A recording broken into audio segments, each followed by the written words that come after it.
आगामी काळात होणाऱ्या पोळा गणेशोत्सव आणि ईद ए मिलाद सणांच्या पार्श्वभूमीवर हिंगोली जिल्हा पोलीस अधीक्षक श्रीकृष्ण कोकाटे यांच्या उपस्थितीत वसमत पोलीस ठाण्यात शांतता कमिटीची बैठक संपन्न झाली। या बैठकीत बोलताना पोलीस अधीक्षक श्रीकृष्ण कोकाटे यांनी मार्गदर्शन केले। ते म्हणाले की उत्सव आनंदात आणि उत्साहात साजरे करा, पण न्यायालयाने घालून दिलेल्या अटी आणि शर्तींचे पालन करणे आवश्यक आहे। प्रशासनाने दिलेल्या नियमांप्रमाणेच उत्सव साजरे करा आणि कोणत्याही अफवांवर विश्वास ठेवू नका। कोकाटे यांनी सोशल मीडियावर विशेष लक्ष असल्याचे सांगितले। ते म्हणाले, सोशल मीडियावर कोणतेही आक्षेपार्ह पोस्ट टाकू नका, ज्यामुळे कायदा आणि सुव्यवस्थेचा प्रश्न निर्माण होईल। गुन्हा करणाऱ्या कोणत्याही व्यक्तीला आम्ही सोडणार नाही, तो कोणीही असो। गणपती विसर्जनादरम्यान कोणतीही जीवितहानी होऊ नये किंवा अनुचित प्रकार घडू नये याची नागरिकांनी खबरदारी घ्यावी। उत्सवाला गालबोट लागेल असे कोणतेही कृत्य करू नका। प्रशासन तुमच्या सोबत आहे। या बैठकीला वसमतचे उपविभागीय पोलीस अधिकारी केंद्रे, वसमत शहर पोलीस निरीक्षक सुधीर वाघ, ग्रामीण पोलीस निरीक्षक गजानन बोराटे यांच्यासह नगर परिषद, पंचायत समिती, महावितरणचे अधिकारी आणि शहरातील प्रतिष्ठित नागरिक उपस्थित होते। बैठकीच्या शेवटी त्यांनी आगामी सण उत्सवांसाठी शहर आणि ग्रामीण भागातील नागरिकांना शुभेच्छा दिल्या। आज गणेशोत्सव, ईद ए मिलाद, पोळा आणि येणाऱ्या सर्व सण उत्सवाच्या अनुषंगाने आपण जिल्ह्यामध्ये अनुषंगाने वसमत शहर आणि वसमत तालुक्याच्या मध्ये शांतता समिती बैठक आयोजित केलेली होती। येथील सर्व समाजाचे घटक, गणेश मंडळ, पत्रकार, इथले बीडीओ, सीओ साहेब, त्यानंतर नायब तहसीलदार आणि माजी नगराध्यक्ष सुद्धा इथे मीटिंग मध्ये उपस्थित होते। नागरिकांनी काही ज्या समस्या आणि अनुभव मांडले त्याच्यामध्ये प्रशासनाच्या वतीने आम्ही पाठपुरावा करून त्या दूर करण्याचा प्रयत्न करत आहोत।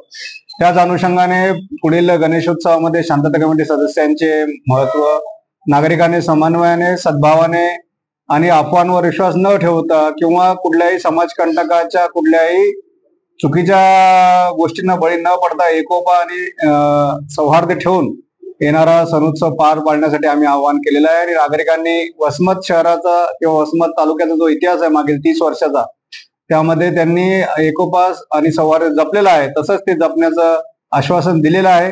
प्रशासन आणि पोलीस प्रशासन, इतर सर्व प्रशासन आपल्या गणेशोत्सव आणि इतर सर्व सणोत्सवाच्या अनुषंगाने सतर्क आहेत आणि सर्व नियोजन करत आहेत। धन्यवाद। सूचना दिलेल्या आहे की डीजे कुठलाही आम्ही चालू देणार नाही किंवा जो सर्वोच्च न्यायालयाच्या निर्देशाच्या पुढे ज्याचं ध्वनी मापन असेल त्यांच्यावर आम्ही कारवाई करू।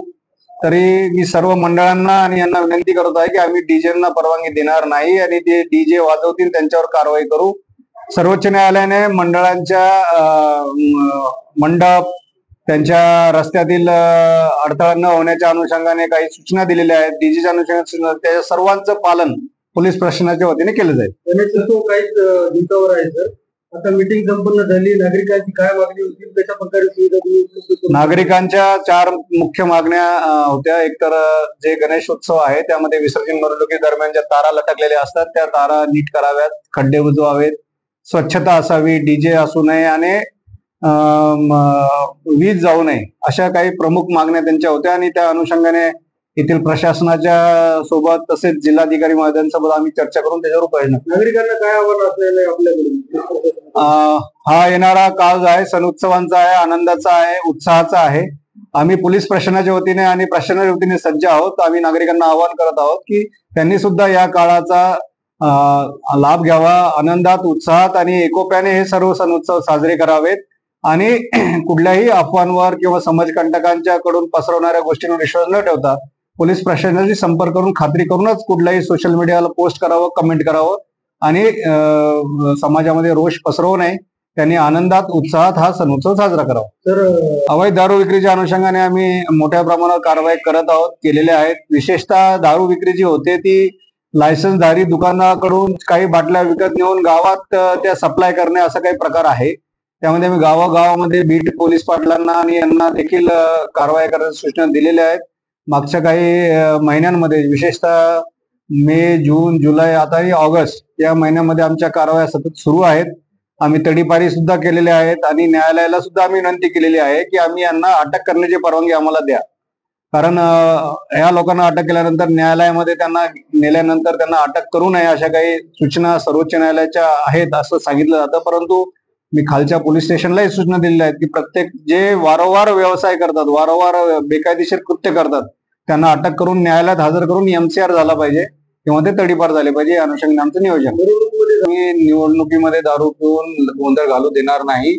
मंडळाचे पदाधिकारी असू द्या की सामान्य नागरिक असू द्या, आमचे ब्रेथ अनालिसिस असतील, आमचे टीम्स असतील आणि जे असं कोणी असेल त्याला उचलून आम्ही 110, 17 किंवा इतर जे काही कठोर कायदेशीर कारवाई करतो ते करू. प्रशासनाच्या वतीने आमच्या शुभेच्छा नेहमीच आहेत. सणानिमित्त आम्ही त्यांना परत एकदा हेच विनंती करत आहोत की आपला आनंदात, उत्साहात आणि सौहार्दाने सण उत्सव साजरा करावा. प्रतिनिधी नंदू परदेशी, NTV न्यूज मराठी, वसमत, हिंगोली.